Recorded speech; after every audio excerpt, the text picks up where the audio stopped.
As we wrap up, I'm going to walk us through a couple of things, but let's start by guest services is going to come forward in a minute and collect two things from you if you are prepared for that. The Connect card at the beginning, if you feel comfortable turning that in, we'd love to pray over your prayer requests and celebrate with you as you're celebrating things that God has done to answer your prayers. And then also the giving envelopes as well. So guest services is going to come forward in just a moment, and I'm going to talk while they do that and ask you to multitask. So guest services, are you game? Okay. If you weren't here at the beginning of the service, my name is Angela, and I am the interim team leader here at New Life, and that is because we are a church who is going through the two kingdoms. As this morning, as I was listening, I was thinking, oh, that's part of why I am growing in this area of toggling back and forth between the two, because in our earthly kingdom, we are a church without a lead pastor, and that is a tough season to be in. And from a human standpoint, it's painful. From a heavenly standpoint, God is doing something in our church. He is rebuilding. And this morning, as the worship team, as we were singing with them, He raises up the broken to life. I got a picture of our church.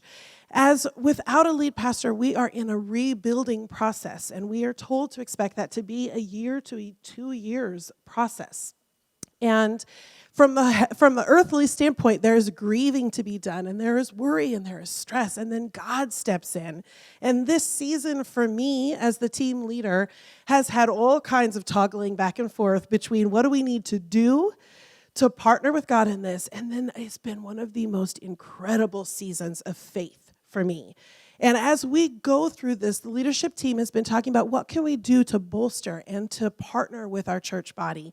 And one of the things that we think we can do to help our church body during this season is we believe that we will be better together. And by that, we mean we're going to go for at least a time to being a church with one service, better together. And as of April 28th, that service will be at 10 a.m. in order to link arms. What do we do when we're grieving as human beings? We get together with other human beings and we link arms together. And so as a church, as of April 28th, that's the Sunday after Easter, we will be at 10 a.m. I'm going to pull out a kindergarten teacher here for a second. What time are we going to be at on April 28th? Beauty.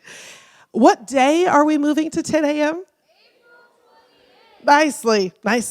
Okay, good job. That's the Sunday after Easter. So we will have different seating arrangements. Don't worry, it's not too bad. Oh, you have people in second service who might be sitting in your seat.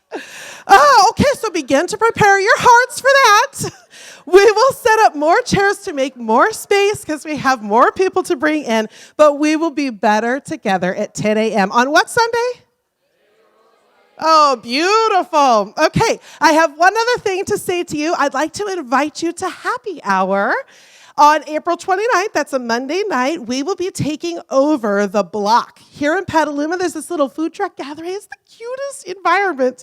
Anyway, Young Life Petaluma is going to do a fundraiser at the block on April 29th. It's a Monday night from 6 to 8 because we want to get kids to camp. We're sending middle schoolers and high schoolers to camp, and we want to cut their costs in half. Camp is an expensive adventure, but it is life-changing. So we would like to invite you to happy hour, April 29th. I'm going to pop out to the kiosk right outside this door for tickets. We would love to have you come. And with that, friends, have a great week.